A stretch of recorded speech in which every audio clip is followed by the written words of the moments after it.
সবাই সবাই কেমন আছো? আমি অনেক ভালো আছি, যেহেতু আমি ঘুরতে এসেছি। তো ঘুরতে এসে কে খারাপ থাকবে? তো আমার শরীর একদম ভালোভাবে রেস্ট পেয়ে গেছে কালকে। তো আজকে আমরা বহুত ঘুরবো। তো আজকে ফার্স্ট ডে ঘোরা উড়িষ্যা। তো আমরা যেহেতু ভুবনেশ্বরে আছি, তো ভুবনেশ্বরে তো টেম্পলেই একদম ভরপুর। তো আমরা আজকে সব টেম্পলগুলোকে দর্শন করতে যাব। তো টেম্পল দেখা হয়ে গেলে তারপর আরও অনেক অনেক অনেক অনেক ঘোরাঘুরি আছে। তো চলো, আমাদের উবের চলে এসছে। তো উবেরে করে প্রথমে যাব লিঙ্গরাজ টেম্পল, তারপর বাকি টেম্পলগুলো তোমাদের সাথে শেয়ার করব। তো আমরা চলে এসেছি লিঙ্গরাজ টেম্পলের ওখানে। এখানে টেম্পলগুলো এত সুন্দর সাজানো, একদম মানে সাউথ ইন্ডিয়ায় আমি লাস্ট যখন গেছিলাম তখন এত সুন্দর সুন্দর মন্দির দেখেছি। তো এটা হচ্ছে আমার ফার্স্ট টেম্পলে আসা। তো এখানে সবাই তো এত পুজো টুজো করছে।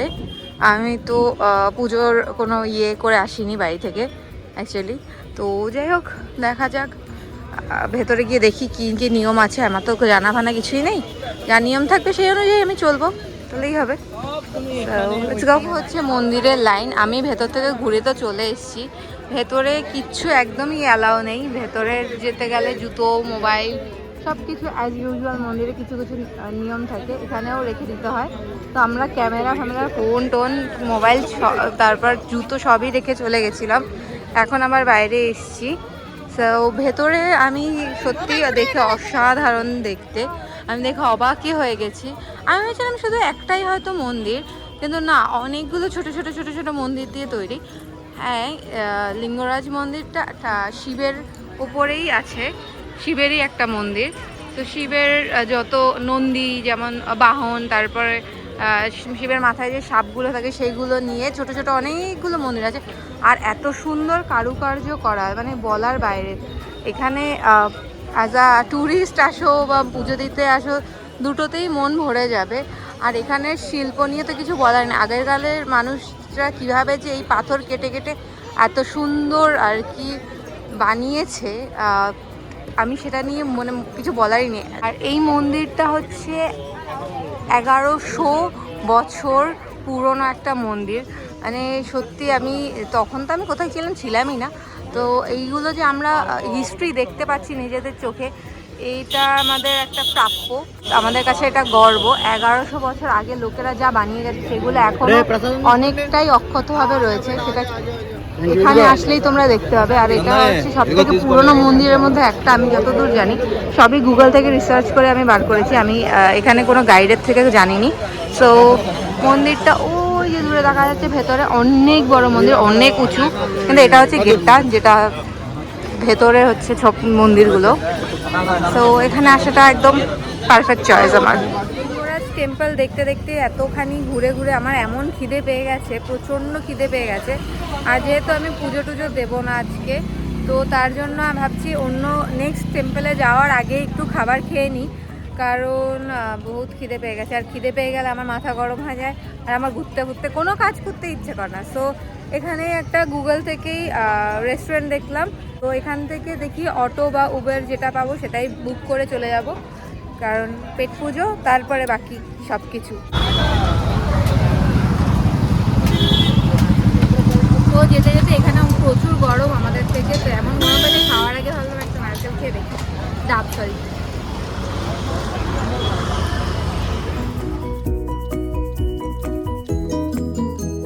চলে এসছি আমাদের হোটেলে, এই যে উড়িষ্যা হোটেল। যেহেতু উড়িষ্যা এসেছি, উড়িষ্যা হোটেলে খেয়ে দিই। রিভিউ দেখেই আসা অবভিয়াসলি। বলছে তো একদম সোল টেস্ট, একদম উড়িয়ার। তো আমরা ভাবলাম খেয়েই দেখা যাক। So let's go. আমরা চলে এসেছি।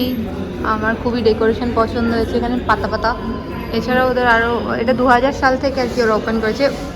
আর সব থেকে ভাল লেগেছে এটা, কি ভারী গ্লাসগুলো। আর এটা হচ্ছে গ্লাস খাওয়ার, জল খাওয়ার। আর এটা হচ্ছে জল দিয়েছে, কিন্তু আমরা বটল ওয়াটারই খাবো। বাইরের ওয়াটার এখন আমাদের পেটে হজম হয়নি। সো আমাদের অর্ডার দেওয়া হয়ে গেছে। আমার এটা সব থেকে ভালো লেগেছে। এটা কমসে কম 1 কিলো আছে এক একটা। সো খুবই ইন্টারেস্টিং।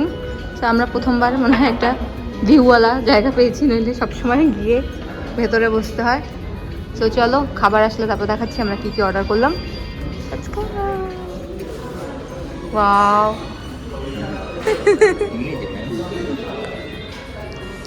এইরকম ভাবে আমাদেরকে সার্ভ করছে। আমরা নিয়েছি দুটো ভেজ থালি।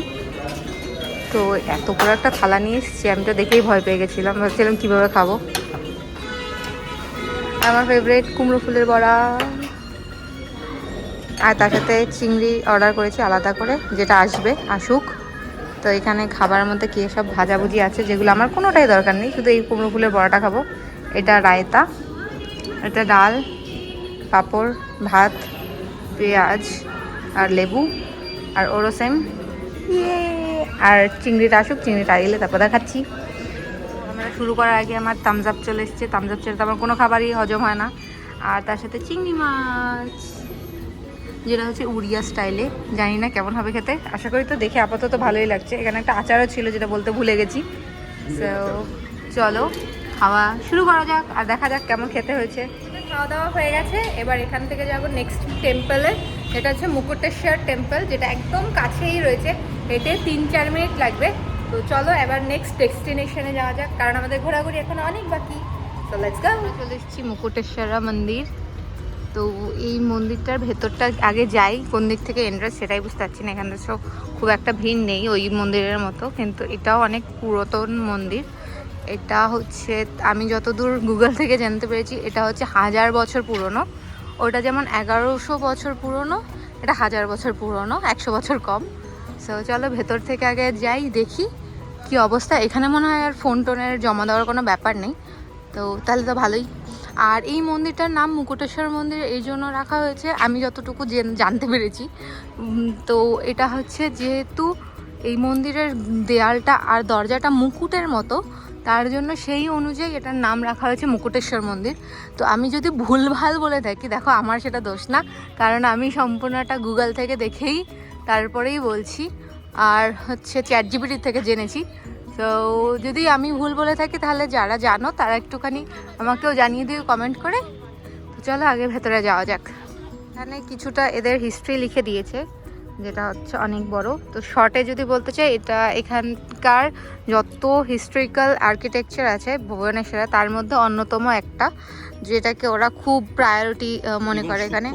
আর সব থেকে সূক্ষ্ম কাজের জন্য এটা বেশি ফেমাস। তো এর গায়ে সূক্ষ্ম কাজগুলো আছে, যেটা আমরা আগে লিঙ্গরাজ গেছিলাম, ওখানে সূক্ষ্ম কাজেরটা আমরা অতটা দেখতে পাই না। এইখানে সূক্ষ্ম কাজ, এই ধামটা যেটা আছে তার মধ্যে অনেক সূক্ষ্ম কাজ। এই সূক্ষ্ম কাজের জন্য অ্যাকচুয়ালি এই মন্দিরটা এত ফেমাস। তো চলো একটুখানি মন্দিরটা ঘুরে দেখি কি কি আছে এখানে। বহু লোক মোটামুটি আছে, আমি ভেবেছিলাম লোকই নেই, কিন্তু বেশ লোক আছে দুপুর অনুযায়ী। এখানে ফোন নিয়ে অ্যালাউ করছে, কিন্তু ক্যামেরা অ্যালাউ করছে না, কোনো ব্যাপার না, ফোনই যথেষ্ট। তো এই হচ্ছে সেই মুকুটওয়ালা যেই দরজাটার কথা বলেছি, এই দরজার অনুসারে নাকি নামটা হয়েছে।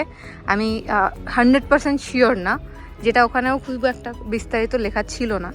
তো এই হচ্ছে এর গায়ের কারুকাজ।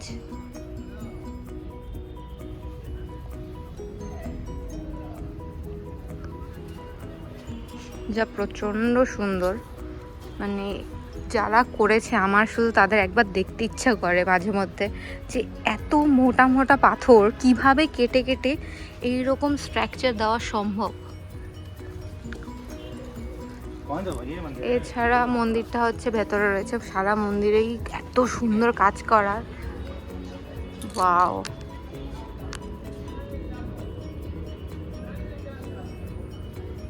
তো চলো ভেতরে গিয়ে দেখা যাক মন্দিরের ভেতরে কোন ঠাকুরের প্রার্থনা করা হয় আমি জানি না, তো ভিতরে গিয়ে জানতে পারবো।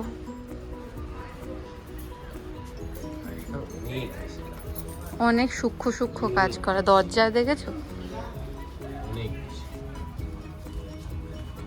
দরজায় এত সুন্দর কাজ করেছে। আর এই হচ্ছে ভিতরে ঠাকুর, অবভিয়াসলি এখানেও শিবেরই প্রার্থনা করা হয়। চলো একটুখানি আমিও মাথা ঠুকে নিই।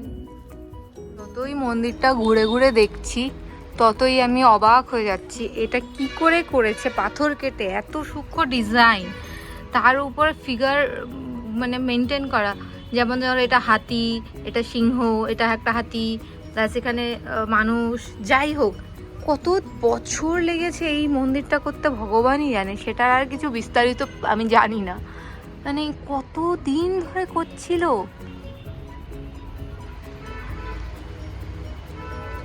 আমি জাস্ট অবাক, আমি আর কিছুই বলার নেই।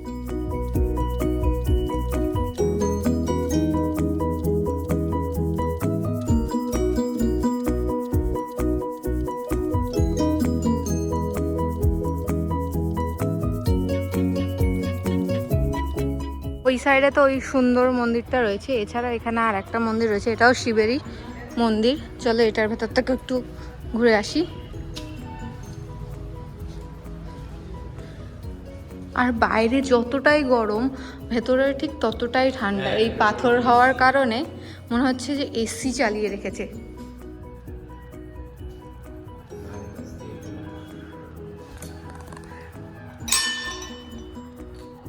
থেকে আমরা বেরিয়ে গেছি, এবার অটো করে, উবের থেকে অটো বুক করেছি। আমি এটাতে খুব মজা পেয়েছি গাড়ির থেকে, তো এখন থেকে অটোই বুক করব যত ঘোরাঘুরি।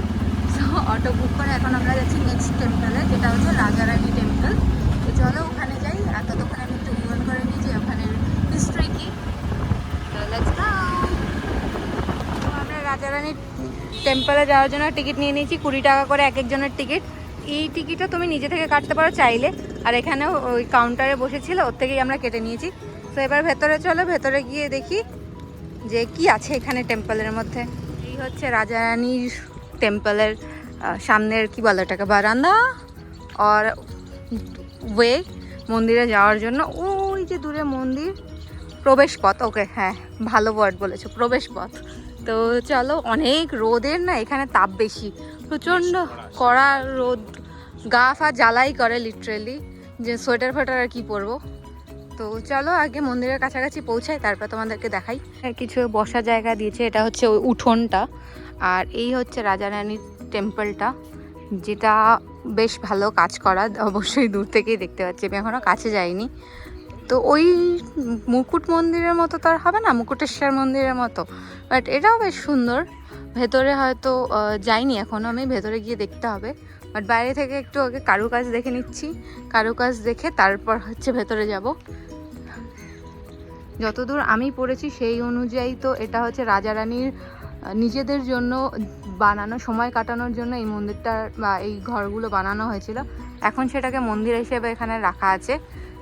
আর এটা যতদূর জানি 1100 শতকেরই মন্দির, যেমন ওই লিঙ্গরাজ মন্দিরটা ছিল সেরকমই পুরনো এটাও, এটারও বয়স অনেক হয়ে গেছে। আর এখানে সব হচ্ছে রাজারানীর উদ্দেশ্যে বানানো সব ছবি ছাপা। এটা হচ্ছে রাজারানীর সব স্ট্রাকচারেই ছবিটা, মানে এখানে কিন্তু কাজ আছে। হ্যাঁ, এটাও অস্বীকার করার মতো না, এটা সূক্ষ্ম কাজ রয়েছে। লিঙ্গরাজ পদ থেকে আলাদা, এটা অনেকটা মুকুটেশ্বরী যেটা টেম্পলটা দেখলাম, আমার মনে হয় একই লোকে বানিয়েছে, কারণ এই কাজ কিন্তু স্ট্রাকচার এখানেও অনেক সেম, কিন্তু এখানে বেশি আর কি ফিমেল স্ট্রাকচারগুলো বেশি, বা মানুষের শরীরের বা মানুষের মূর্তিগুলো বেশি বানিয়েছে। তো এটাও বেশ সুন্দর দেখতে, খুবই সুন্দর দেখতে অ্যাকচুয়ালি। তো চলো এটাকে একটু চারদিকে গোল গোল ঘুরে দেখি, তারপর হচ্ছে ভেতরে যাব। এখানে হিস্ট্রিতে যা লিখেছে তাতে তো বলছে যে এখানে নাকি একটা স্টোন ইউজ করা হয়েছে যেটার নাম রাজা, কিন্তু আমি গুগল থেকে পেয়েছি হচ্ছে যে রাজারানীরা এখানে থাকতেন তার জন্যে। যাই হোক, মন্দিরে এখনো ভেতরে ঢুকিনি। এটাকে মন্দিরও বলে মন্দির নামে, কিন্তু অ্যাকচুয়ালি কোনো মন্দির নেই, ঠাকুর ফাকুর কিছুই নেই। তাই জুতো নিয়েই সবাই ঢুকে যাচ্ছে, আমিও জুতো নিয়েই ঢুকে গেলাম। তো এই হচ্ছে ভেতরে, পুরো কথা ইকো হচ্ছে আমার। তো ভেতরে এই হচ্ছে ভেতরটা, এখানে দেখে তো ওদের ঘরের টাইপেরই মনে হচ্ছে। সো কেন এটাকে মন্দির বলে আমার না খুব একটা জানা নেই। ভেতরটা তো আমার তো বেডরুমই লাগছে। সো যাই হোক, যখন এখানে হিস্ট্রিতে লেখা আছে যে এটা রাজা স্টোন দিয়ে বানানো হয়েছে, হয়তো হবে। যাই হোক, গুগল বিশ্বাস করবো নাকি এদেরকে বিশ্বাস করবো সেটা বুঝতে পারছি না। যদি কেউ সত্যিকারটা জানো আমাকে জানিয়ে দিও। ও রাজারানী টেম্পল তো দেখা হয়ে গেল, এবার যাব হচ্ছে কি জানি ভুলে গেলাম, শান্তি স্তূপা, কি ধাউলি শান্তি স্তূপা। তো এটা এখান থেকে 8 কিলোমিটার দূরে। তা আমরা আবার উবের অটো বুক করে নিয়েছি। আমরা খুব মজা পেয়েছি উবের অটোতে, দামটাও কম পড়ছে আর হচ্ছে খুব মজা লাগছে, হাওয়া হাওয়া লাগছে, কারণ এত গরম আর ভালো লাগছে না। তো চলো নেক্সট ডেস্টিনেশন হচ্ছে শান্তি স্তূপা। তো ওখানে যাই, ওখানে গিয়ে তারপর ওখানে হিস্ট্রি আমি যেতে যেতে পড়বো, আর অবশ্যই গিয়ে ওখানে পড়ে তারপরে হচ্ছে বিস্তারিত। তো লেটস গো।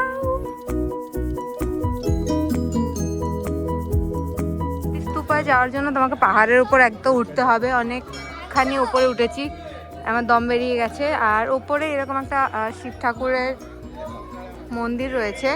সব মন্দির ছাড়া আর একটু ওইদিকে গেলে তারপর শান্তি স্তূপাটা রয়েছে।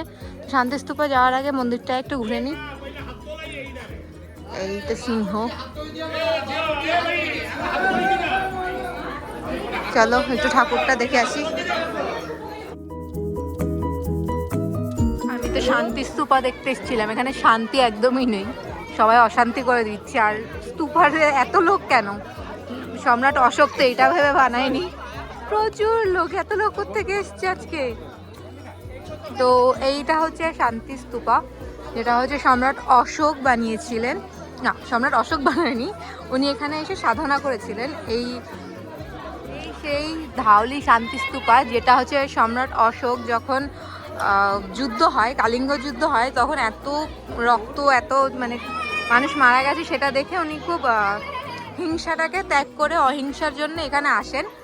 আর এখানে এসে উনি হচ্ছে ধ্যান জ্ঞান করেন। তো তখন কোনো এক জাপানিজ, আমি সেটা নাম ভুলে গেছি, এত তো ভালো জানি না, কেউ একজন 1972-তে এই স্তূপাটা বানান, যেটা হচ্ছে এখানকার শান্তির প্রতীক হিসেবে ব্যবহার করে লোকে। এখানে এসে সম্রাট অশোক বুদ্ধ ধর্মে বুদ্ধদেবকে আর কি উপাসনা করেন। তো চলো আমরা এখানে দেখি কি কি দেখা যাচ্ছে না দেখা যাচ্ছে। সেই রয়েছে এত বড় একটা বুদ্ধদেবের স্ট্যাচু। তো তাছাড়াও এখানে আরও চারপাশে দেয়ালে হচ্ছে কালিঙ্গ যুদ্ধের যে টাইমের যত দৃশ্য বাগেরা আছে সেইটার উপরে, আর বুদ্ধদেবের উপরেই আর কি পুরো জায়গাটাকে আর কি সুন্দর করে বানানো। আমাদের এই শান্তি স্তূপা থেকে বেরোতে বেরোতে প্রায় অন্ধকারই হয়ে এসছে। এবার হচ্ছে আমাদের আবার পুরো পাহাড়টা এরকম বেয়ে বেয়ে নামতে হবে, ওপরে গাড়ি আসছিল না। সো আমাদের অটো আবার বুক হয়ে গেছে। ঘুরে ঘুরে এবার এসছি ডিনার করতে। এই হচ্ছে আমাদের আজকের ডিনার, চাইনিজ, এটা একটা কি যেন তাও পাও সামথিং, ওটা ড্রাই চিলি চিকেন। আর আমার আজকে একটু মোমো খেতে ইচ্ছে করছে, সো মোমো। তো চলো এবার খাওয়া দাওয়া করে সেরে নিই, কারণ অনেক রাত হয়ে গেছে, আবার কালকে সকালে ঘুরতে বেরোতে হবে। তো এই ছিল আজকের মতো ভিডিও, দেখা হবে নেক্সট একটা নতুন ভিডিওতে। ততক্ষণের জন্য সবাইকে টাটা।